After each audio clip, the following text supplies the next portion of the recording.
Baiklah, sebelum kami menjelaskan tentang hasil percobaan kami, saya sedikit menjelaskan tentang apa itu korosi. Korosi merupakan proses elektrokimia. Korosi adalah kerusakan atau degradasi logam akibat reaksi redoks antara suatu logam dengan zat kimia yang lainnya. Pada peristiwa korosi, yang mengalami oksidasi adalah logam dan bertindak sebagai anoda. Sedangkan yang mengalami reduksi itu adalah udara dan bertindak sebagai katoda. Kemudian ada faktor penyebab korosi. Yang pertama itu faktor dari bahannya, meliputi seperti strukturnya dan kemudian bahannya. Yang kedua itu faktor dari lingkungannya. Yang pertama itu adalah suhu, kelembapan, udara, dan zat kimia lainnya yang bersifat korosif. Selanjutnya ada cara pengendalian korosi. Yang pertama dengan melakukan pengecatan, dan yang kedua dengan memilih logam dengan minyak. Selanjutnya kami akan menjelaskan hasil percobaan kimia kami. Baiklah, ini adalah hasil percobaan dari paku tanpa air. Di hari pertama dan kedua, paku tidak mengalami perubahan. Dan di hari ketiga sampai ke hari ketujuh, itu paku tidak mengalami korosi.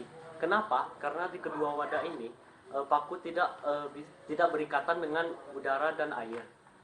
Kenapa yang dibuka ini juga tidak berikatan dengan udara?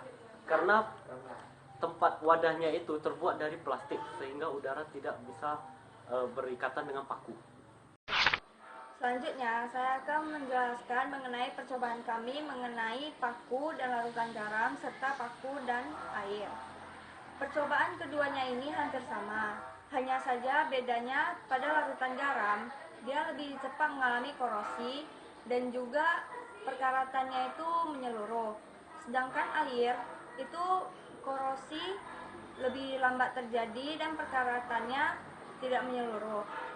Pada wadah terbuka, paku lebih cepat berkarat karena berhubungan langsung dengan udara.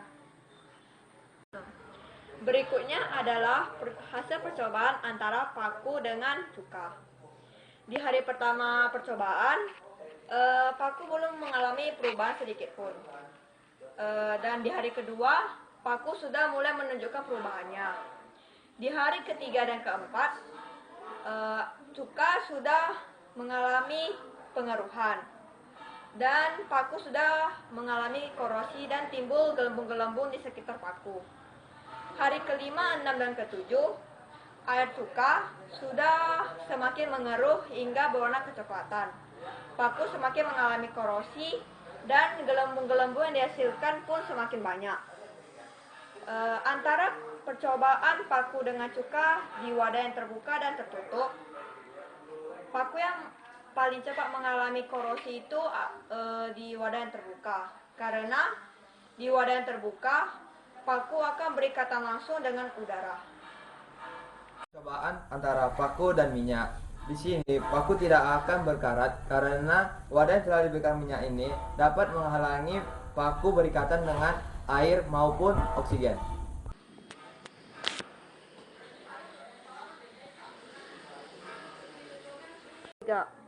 Jadi kesimpulan dari hasil percobaan yang telah kami lakukan adalah paku dalam wadah yang tidak berisi air, terbuka maupun tertutup, tidak akan mengalami korosi karena tidak berikatan dengan udara maupun air.